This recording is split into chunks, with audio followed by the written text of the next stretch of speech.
আচ্ছা, নমস্কার। মিক্সড মিডিয়ায় তোমাদের প্রত্যেককে স্বাগত। আজকের একটা অত্যন্ত গুরুত্বপূর্ণ ভিডিও, সেটা হচ্ছে তোমরা যারা নার্সিং এন্ট্রান্স দেবে। তোমরা নার্সিং এন্ট্রান্স, সেটা এএনএম, জিএনএম হতে পারে, জেনপাস ইউজি হতে পারে, পোস্ট বেসিক বিএসসি হতে পারে বা এমএসসি এন্ট্রান্স হতে পারে। তোমাদের প্রত্যেকেই তোমরা অনেকেই বলছিলে তোমাদের যে জুন মাসের তোমাদের যে এক্সাম ডেটগুলো, যেগুলো অলরেডি টেন্টেটিভ ডেট হিসাবে তোমাদের ওয়েবসাইটে রয়েছে, তো অনেকে জিজ্ঞাসা ছিল যে সেই ডেটে এক্সাম হবে কি না। পাশাপাশি তোমাদের জন্য একটা গুরুত্বপূর্ণ বিষয় যে কলেজের লিস্ট, টোটাল ওয়েস্ট বেঙ্গলে কতগুলো নার্সিং কলেজ এবারে জন্য সিলেক্টেড বা অ্যাপ্রুভাল পেয়েছে তার লিস্ট কিন্তু পাবলিশড হয়ে গেছে এই গত দিনে। তো সেই লিস্টে তোমাদের যে কলেজ সংখ্যাটা, এএনএম কলেজের সংখ্যা, জিএনএম কলেজের সংখ্যা, জেনপাস ইউজি বা অর্থাৎ বিএসসি নার্সিংয়ের তোমাদের কলেজের সংখ্যা কতগুলো আছে, পাশাপাশি এমএসসি এন্ট্রান্স বা MSc nursing, post basic BSc নার্সিংয়ে কোন কলেজে কতগুলো ভ্যাকান্সি বা কতগুলো কলেজ রয়েছে গভর্নমেন্টের ক্ষেত্রে, সেই বিষয়গুলো নিয়ে আলোচনা হবে। অবশ্যই ফার্স্ট টাইম তোমরা যারা আছো নার্সিং রিলেটেড সমস্ত আপডেটের জন্য চ্যানেলটিকে সাবস্ক্রাইব করবে এবং অবশ্যই ভিডিওটা প্রচুর পরিমাণে শেয়ার করবে। কারণ দেখো, নার্সিং নিয়ে ইতিমধ্যে অনেক কিছু, অর্থাৎ নার্সিং রিক্রুটমেন্ট, নার্সিং এই যে কলেজগুলো অর্থাৎ নার্সিং এন্ট্রান্স, এই বিষয়গুলো নিয়ে অনেক কিছু কিন্তু চর্চা চলছে, আলোচনা চলছে, সমালোচনা চলছে যে কি করা হবে না হবে, নার্সিং করা ভালো না খারাপ। তাই সেই বিষয়ে বিতর্কিত বিষয়গুলোতে আমি যাচ্ছি না। যাদের ইচ্ছে, যে যাদের স্বপ্ন নার্সিং পেশায় আসার, তাদের ক্ষেত্রেই শুধু আমি এই ভিডিওগুলো যেমন তৈরি করি এবং অবশ্যই সেই বিষয়গুলো তাদের জন্যই থাকছে। যাই হোক, প্রথমে আমি আসি যে তোমাদের নার্সিং এন্ট্রান্স এক্সামগুলো, যে ডেটগুলো তোমাদের ওয়েবসাইটে আছে, যেমন তোমাদের এএনএম জিএনএম, সেটার ডেট তোমাদের আছে জুন মাসের 14 তারিখ। তো সেটা জুন মাসের 14 তারিখ। জেনপাস ইউজি, জেই পিবিএন, এমএসসি এন্ট্রান্স, এগুলো 7ই জুন আছে। তো এই ডেটগুলোতে তোমাদের প্রত্যেকের পরীক্ষা কিন্তু হচ্ছে। কেন হবে না? প্রশ্ন হচ্ছে, অনেকে কমেন্ট করেছিল সেই বিষয়ে যদি একটা ভিডিও তৈরি করা যায়।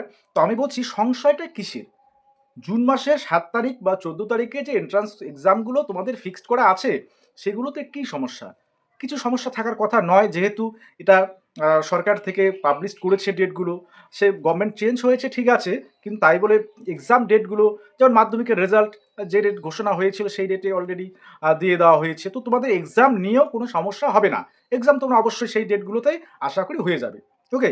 আচ্ছা, এবার তোমাদের কলেজের সংখ্যাগুলো দেখো। এবারে আশ্চর্যজনকভাবে এএনএম এর কলেজের, একটা কলেজের সিট সংখ্যা কিন্তু 200টা আছে। আমরা জানি যে এএনএম এর কলেজগুলোর মধ্যে সব থেকে সিট 150টা থাকে, সেটা হচ্ছে সিঙ্গুরের। তো সিঙ্গুরে কলেজটা, সেখানে 150টার মতো সিট থাকে, কিন্তু এবারে 200টা সিট আছে এরকম একটা কলেজে কিন্তু আছে, এবং কলেজের সংখ্যা এএনএমদের এবার কিন্তু অনেকটাই বেশি, যেগুলো এই লিস্টে পাবলিশড হয়েছে। টোটাল 212খানা কলেজ তোমাদের কিন্তু অ্যাপ্রুভাল পেয়েছে এবং তার লিস্ট অলরেডি পাবলিশড হয়েছে। জাস্ট একদিন আগে তোমাদের এই লিস্টটা পাবলিশড হলো। দেখো, যে নতুন সরকারের নানান ধরনের বিষয় তোমরা শুনছো। প্রথমেই কিন্তু সরকারের ভালো একটা উদ্যোগ দেখা গেছে যে স্বচ্ছ এবং 2016 যে আনটেন্টেড টিচার্স, তাদের যে দীর্ঘদিনের দাবি, যে আনটেন্টেড যারা, তাদের পুনর্বহালের দাবি, তো সেই দাবির রেসপেক্টে তারা কিন্তু যে টোটাল 22 লক্ষ ওএমআর সিট, সেটা পাবলিশ করা হয়েছে এসএলএসটি 2016 ক্যান্ডিডেটদের, আনটেন্টেড ক্যান্ডিডেটদের সুবিধার্থে। তো সেই বিষয়টা, যাই হোক, ভালো, শুরুটা ভালোই হয়েছে। আশা করি তোমাদের নার্সিং যে রিক্রুটমেন্টগুলো, সেগুলোও কিন্তু আশা করি ভালোভাবেই হবে এবং দ্রুত সেগুলো ইনফরমেশান আসতেছে। অবশ্যই আমি ইনফরমেশান নেওয়ার চেষ্টা করছি। যতদূর মানে যত দ্রুত ইনফরমেশনগুলো কালেক্ট করতে পারবো, তত দ্রুত তোমাদের কিন্তু আমি চ্যানেলে জানাবো। প্রথমে বলি, তোমাদের নার্সিং এন্ট্রান্সে কলেজ সংখ্যা, জিএনএম এর ক্ষেত্রে আগে বলি, টোটাল হচ্ছে 41টা মতো কলেজ। তোমাদের 41টা কলেজ, সেটা 43টা পর্যন্ত হতে পারে, কারণ তোমরা জানো যে তোমাদের যে দুটো সেন্ট্রাল গভর্নমেন্টের যে কলেজগুলো, অর্থাৎ কাল্লা বা তোমাদের যে ইএসআই কলেজগুলো, সেগুলো তালিকায় যদিও আছে। তো এই 41টার মতো কলেজ, যদিও সেই লিস্টেতে যদি গুনতে একটু ভুল হয়ে যায়, 41-42টার মতো কলেজ জিএনএম এর আছে। আর এএনএম এর তোমাদের কিন্তু 14টার মতো কলেজ অ্যাপ্রুভাল পেয়েছে। তাহলে সেক্ষেত্রে তোমাদের সিট সংখ্যা এবার আশা করি বাড়বে। কেন এই আশাটা করলাম? কারণ গ্রামীণ স্বাস্থ্য ব্যবস্থায় তোমরা দেখতে পারবে যে যে যে হারে লোক সংখ্যার, যেমন জনসংখ্যা বৃদ্ধি হচ্ছে, অর্থাৎ পপুলেশন যে গ্রোথ, হ্যাঁ, তার রেটটা যেমন দ্রুত হারে হচ্ছে, অর্থাৎ রেটটা বৃদ্ধি পাচ্ছে, সেই অনুযায়ী তাদের স্বাস্থ্য পরিষেবার কথা মাথায় যদি রাখতে হয়, তাহলে গ্রামীণ যে সাবসেন্টারগুলো বা গ্রামীণ যে স্বাস্থ্যকেন্দ্রগুলোতে এএনএম এর চাহিদা কিন্তু দিন দিন বেড়ে চলছে। অর্থাৎ তোমাদের আমি বলেছিলাম আমার একটা ব্যক্তিগত অভিজ্ঞতা, সেই সেন্টারে যেমন এএনএম কোনো বা এএনএম সিএচও কোনো স্টাফই নেই। তো সেক্ষেত্রে এএনএমদের এবারের সিট সংখ্যা বাড়ার সম্ভাবনা আছে। আর তোমাদের বলে রাখি যে আইডিবিজি, বেলেঘাটা আইডি বলে যেটাকে আমরা জানি, সেখানে কিন্তু এবারে 200টার মতো সিট এএনএমদের ক্ষেত্রে। তাহলে এটা কিন্তু একটা বিরাট পাওনা যে এএনএমদের সিট বেলেঘাটা আইডিতে 200টার মতো, 200টা সিট বেলেঘাটা আইডিতে, সেটা সিঙ্গুরের হরেন মুখার্জি কলেজকে টপকিয়ে, অর্থাৎ সেখানে 150, এখানে কিন্তু 200টা সিট এবারে রয়েছে।